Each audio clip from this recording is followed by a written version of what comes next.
Hello guys, আমরা ভ্রমণে গিয়েছিলাম সাজেক।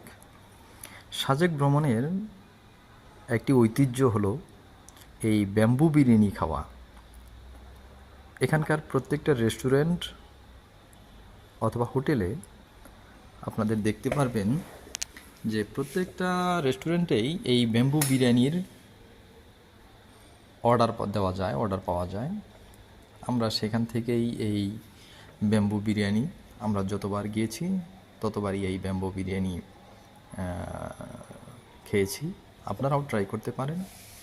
এই ব্যাম্বু বিরিয়ানির বৈশিষ্ট্য হলো, মাহাত্ম্য হলো এই বাঁশের ভিতরেই আপনারা ভিডিওতে যে বাঁশগুলো আগুনে পুড়তে দেখছেন, এখান থেকে চিকেন